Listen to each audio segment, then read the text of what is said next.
Ethereum has definitely proven a lot over the past 5 years, but one thing that stands out to me is that Ethereum has proven that it can't operate alone or independently. There are thousands of third-party Web3 projects that make Ethereum possible for everyone to use, and they almost rely on it. And in the final part of this 4-part series, I'm going to dive deeper into the different layers of the Ethereum ecosystem and how they interact with each other, and why technologies like pre-send are absolutely vital and integral for people to be onboarded into these ecosystems to make sure that their transactions and their assets are safe forevermore. And if you haven't watched the first part of this series, I would strongly recommend that you go back and watch those previous episodes because they are peppered with information that is very pertinent. And if the information in this video strengthens the foundation of your crypto understanding, then make sure that you smash that like button.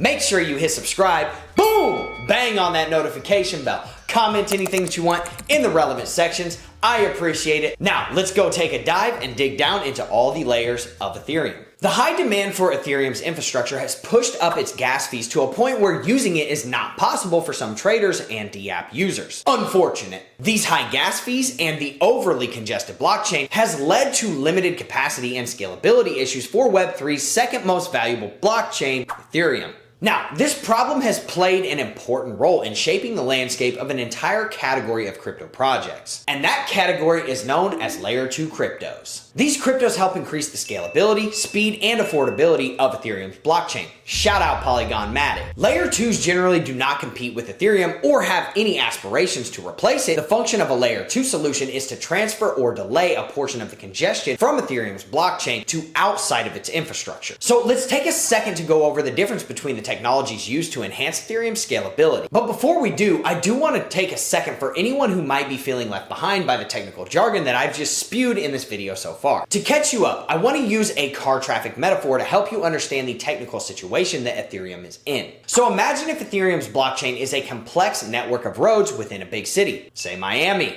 The city planners or ETH blockchain developers know they have an overly congested city, but they can't do anything about it until farther into the future. That sucks. So in the meantime, they're willing to accept new concepts that can help. Entering stage right, Layer 2 blockchain solutions. So Layer 2 solutions are similar to what Uber did to reduce the number of drivers on the road by consolidating passengers into shareable rides. Now, in addition to the Ubers of the world, cities can allow bus systems or metro services to help move passengers around the city and reduce congestion. So these Layer 2 solutions are simply innovative methods of accomplishing the goal of the Ethereum blockchain. And just for reference, Ethereum can only itself process around 15 to 45 transactions per second. Go compare that to the Visas and the MasterCards of the world, and that is peanuts. And it could lead to a huge issue, at least in terms of scalability. The Visa network is capable of processing more than 24,000 transactions per second on average, with the ability to handle up to 65,000 transactions per second during peak periods. But with the addition of a Layer 2 scaling solution,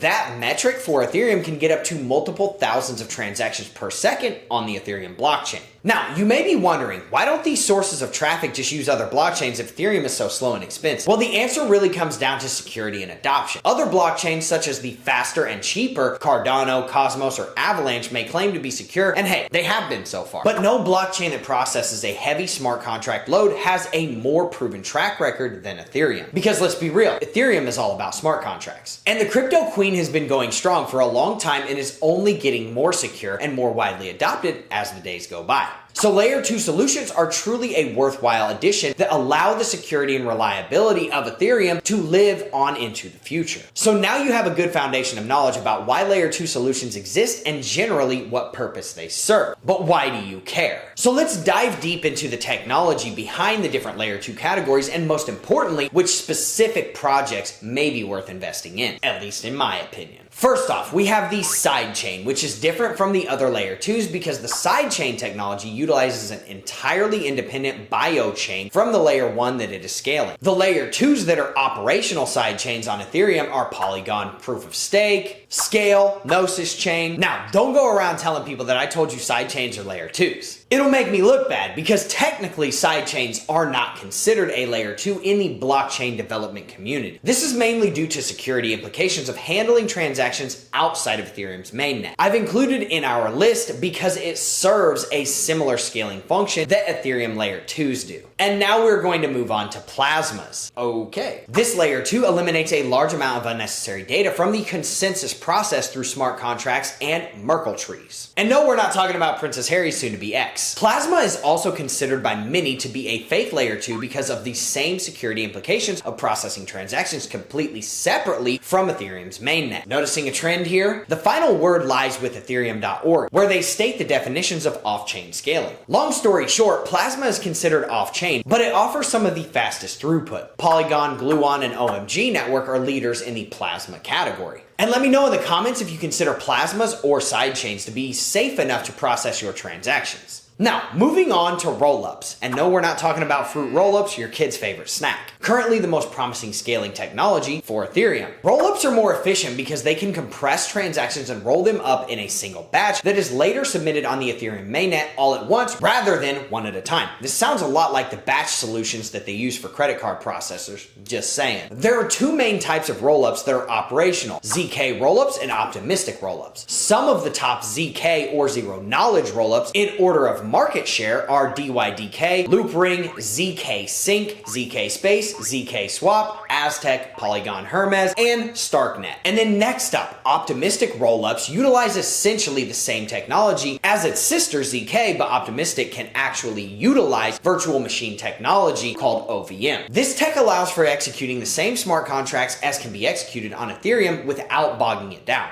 Arbitrum, Optimism, Metis, Andromeda, Boba Network, Layer 2 Finance, and Fuel are some of the top optimistic rollups worth checking out.